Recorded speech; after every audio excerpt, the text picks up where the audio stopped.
For over 30 years, Situation Management Systems has trained the Positive Power and Influence program to people all over the world in an effort to empower themselves with the knowledge and tools they need to deal with difficult situations at work, at home, and everywhere in between. Our CEO and host, Sherri has been training people about positive power and influence all around the world for most of her professional career, and recently got her PhD in Human Development within the School of Leadership at Fielding University. Her co-host, Rhonda Selvale, has been with the company for more than 10 years now, and is not only a client services consultant, but a trainer of the program who has directed various learning initiatives for some of our most important clients. Hey, Rhonda.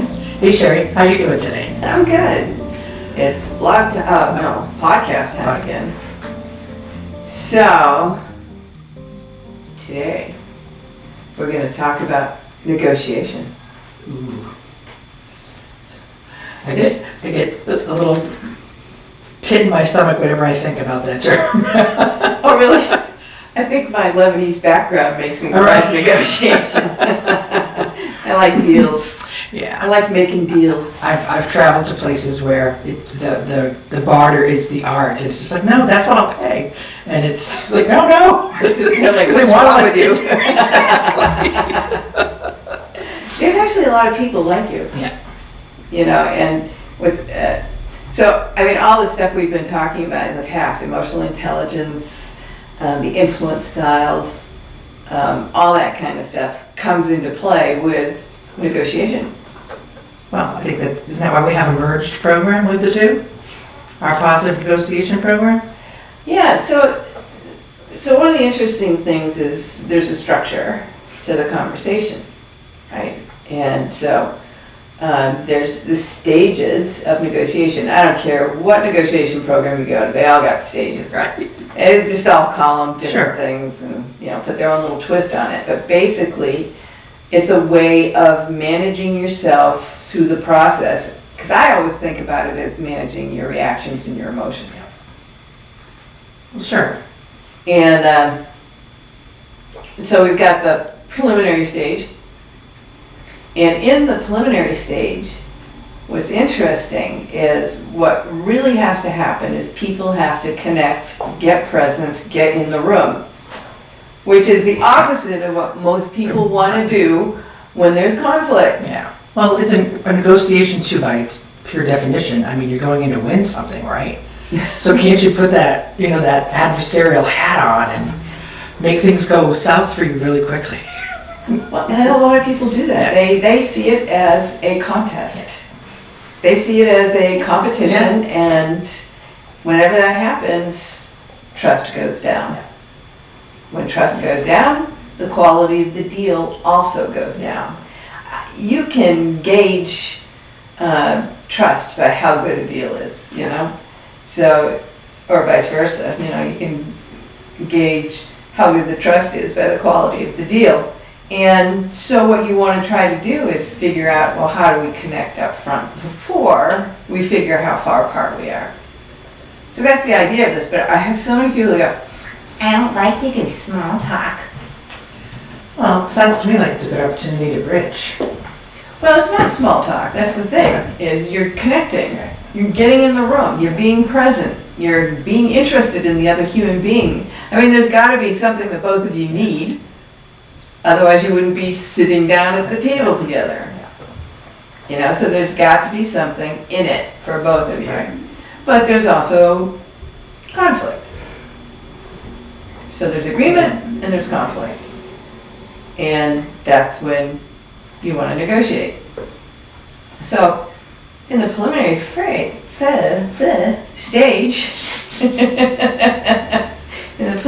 stage, trying out the new lips today. There we go. You do some faces. We really encourage people to not only do the normal stuff like what's our agenda and all that kind of thing, but connect. Even if it's what did you do last night? What did you eat? People call that small talk. I call it connecting. And if the other person isn't into sharing personal information, talk about something their organization did that was very interesting or new or whatever. Do your homework. find out about the other people. Do something so you connect on a human level. What about trying to find common ground? Well, that's a huge piece. That's, common ground, and according to research that was done, is used something like 5 times more frequently by really good negotiators versus average negotiators. So yeah, we're both at the table here talking to each other. Why? Because we both need something out of this. We need each other. There's something there. So the common ground is really important. I mean, bridging is, how was your evening? What did you think of? All of that's good stuff to do. And common ground is very, very important. Well, I know, so my significant is a salesman, and that's his go-to. Whether it be at a networking event or the very first phone call, he tries to find a place to connect. And he gets doors open for him. I have to say, I've noticed that is something that he does extremely well. So it makes a lot of sense. My husband does the same thing. He does sales. He does barns, garages, whatever, from a construction standpoint. And, he goes to people's houses or whatever, and he looks around to see what he shares in common with these people. And that's where, they start talking about. So once you've established and feel the connection and, done your agenda, and I usually tell people use the stages, to build your agenda. And then now it's time to state what your position is. And so many people avoid this. Because there's all kinds of competitive stuff out there. Get the other person to say what they want first.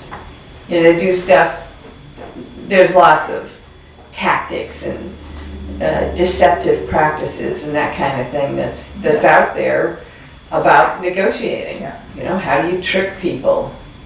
It's really funny.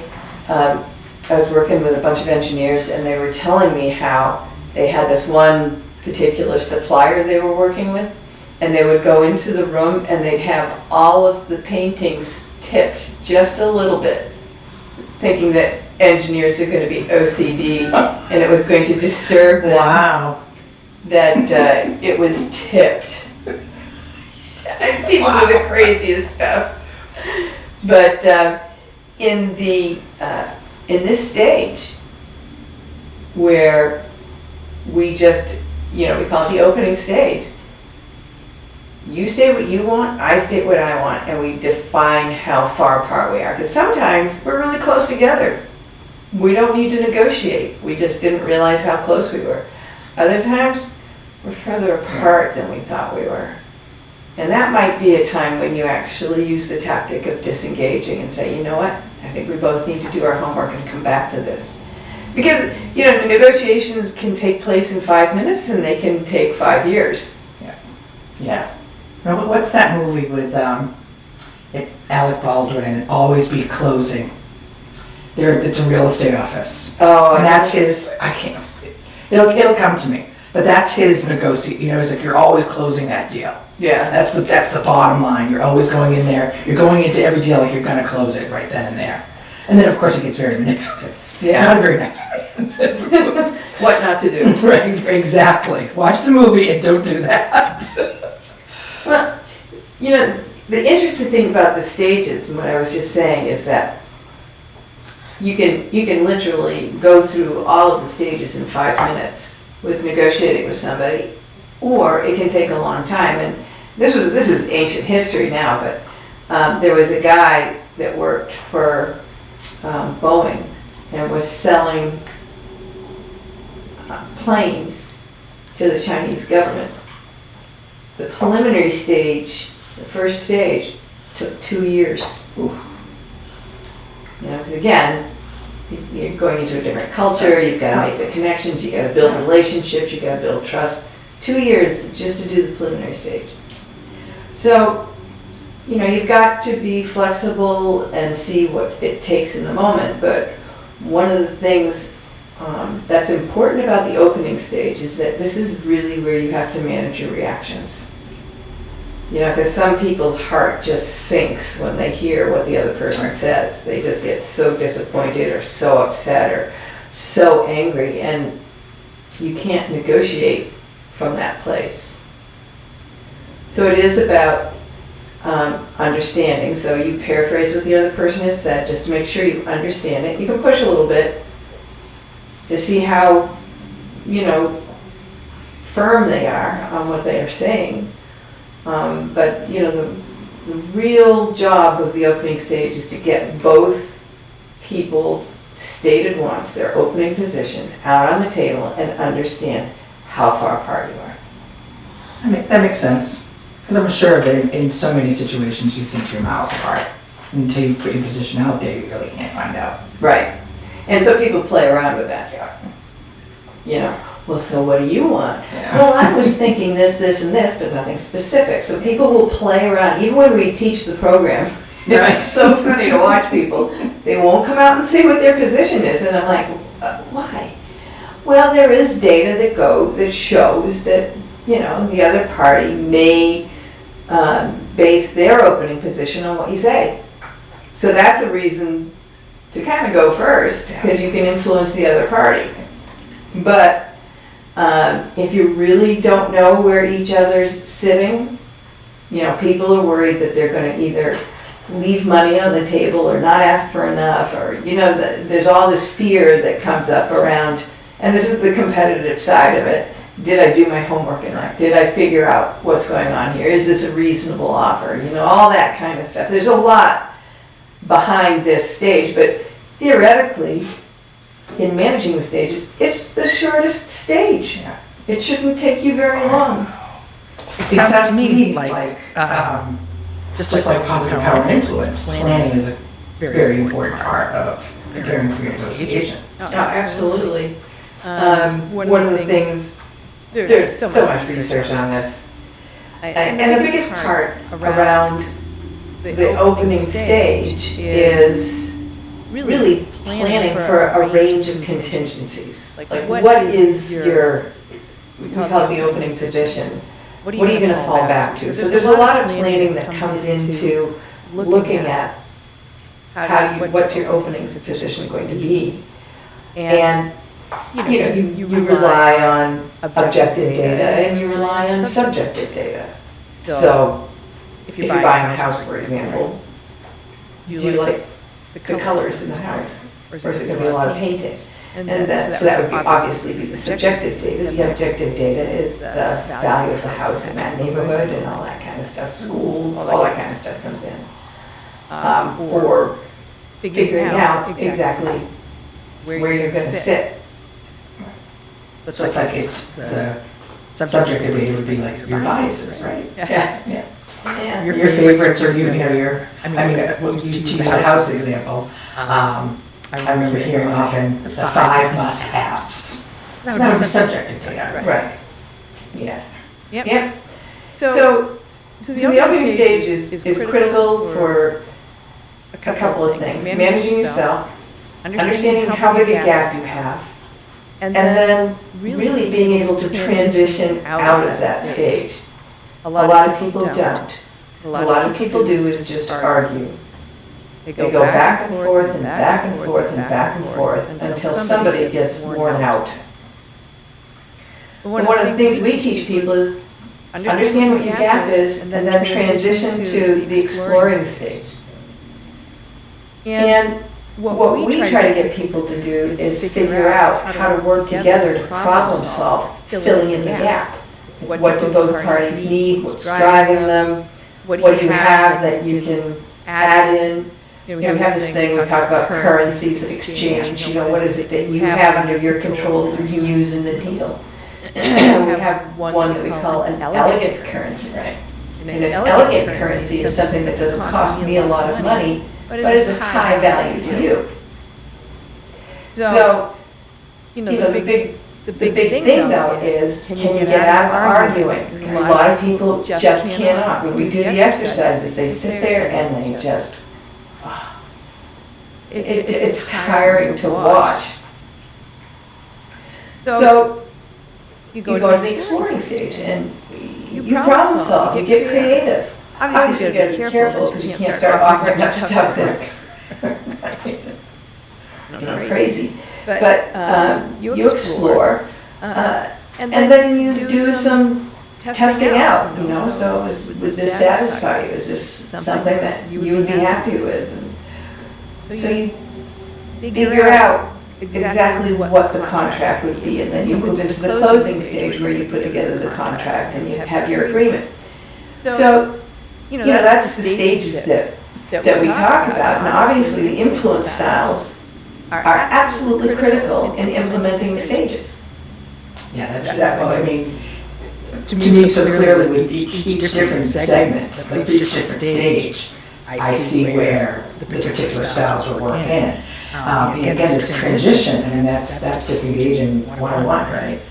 How do we change this in a positive way to actually get something accomplished? Whether it be at the end of that meeting or 2 weeks later, or it makes perfect sense.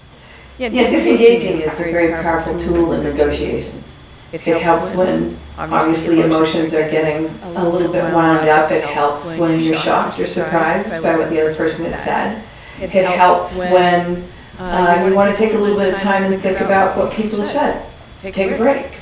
There's a lot of things that are very managed very well in the negotiation process using disengaging. It's a very powerful tool in that process. You already mentioned it, common ground. The other one that's critical is, and you mentioned this too, you clever woman, you, the bridging, listening. Information is huge in negotiations. I mean, you've got to understand the other people. If it's important to you, we have this thing that we talk to people about called the GTO. The GTO, the General Tactical Orientation, and that's based on trust and relationship. So if I have low trust and I don't care about the relationship, then I'm not going to listen to what you say. I'm just going to push. It's a competitive negotiation. I'm just going to push for what I want. And there are negotiations out there that are like that. I mean, so the difference with this, a lot of people think that you can do, win-win or no deal. Well, it's not realistic in some industries. There's just some industries where mostly it's driven by price and volume and delivery times. I mean, it just depends on what it is. So the way we talk about it is, okay, be clear. If you don't trust the other party, you're not going to be sharing as much information. But understand that you're not going to get as good a deal either. But if they're competitive, you're being competitive, you're just going to go for the best you can get out of it. That's real. Yeah. Once again, that clarity, it really is critical, I think, in any the important conversation. It's the clarity. And being respectful enough to let the person know what you've heard, just so in case you haven't corrected, they can correct you before you move forward. And it's that, what I've done 5 minutes ago, I want that deal to close right now, and putting that into it as well, instead of really taking the time to get the best deal possible for both parties. Yeah, and I guess there's some people that don't really care about the other. It's real. That is the reality. Yeah, and so to think anything else is a little bit, naive. And so one of your jobs is to figure out where's the other person coming from. So the bridging helps with that, bridging helps listening, understanding what's going on. But you've also got to be willing to be very clear about what you want and just say it. Here's what I need. And if you want to be very firm and stand firm, don't give a bunch of reasons why. Just say, this is what I want, this is what I'm asking for. And hold to it. Again, there's all kinds of tactics and things that we talk about, when should you, give in a little bit, how much do you give in?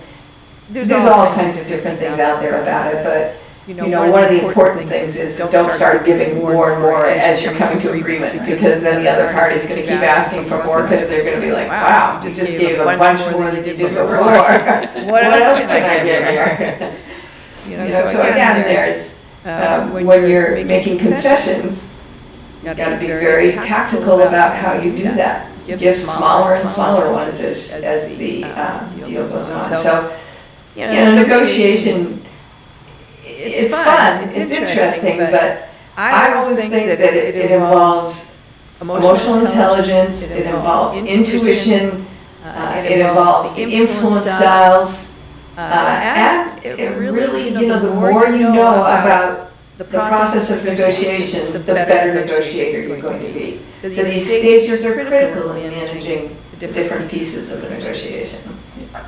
Sounds like the act of silence is a critical component as well. It's funny, some people, it's a tactic, for sure.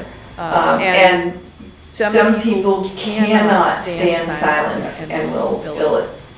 We'll just start talking. So it's kind of, again, I find it kind of funny watching how people deal with silence. Because I tend to use silence, I'll be quiet and let people talk.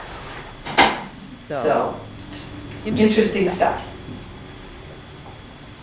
Yeah, it's I can understand the fear of it, but I can also understand how taking a step back and thinking about a way to be strategic and get the knowledge and the planning, once again, and maybe remove some of the stress from the next negotiation. Yeah, and there's tons and tons of books on negotiation. I mean, Fisher and Urey out of Harvard wrote a great book that we use a lot and recommend to people get into Yes. I mean, it's an old book. Gosh, it's got to be 20 or 30 or more years old now, but it's a great book as a starter. There's some really mind-boggling books. There was one book that did statistical analysis of negotiations, and it was like, that one had me snoozing pretty quickly, yeah. Well, I have to say, I've gotten some great feedback about our book, Managing Negotiation Reader. Yeah. That we provided in the program. In fact, one trainer specifically said is best negotiation resource because of its understandability. It doesn't get lost in overwhelming theory. And there are steps that you can actually practice. It's pretty straightforward what we do, and we pretty much believe that our explicit separation of the influence styles outside of the process of negotiation is a very powerful way to look at negotiation, to understand what styles to use when throughout the stages. It's just a great set of tools. Yes. We all need good tools in our toolbox. Right. Of course we do. All right, I can't think of anything else. That's negotiation. I'm Sherri. And I'm Rhonda. See you next time.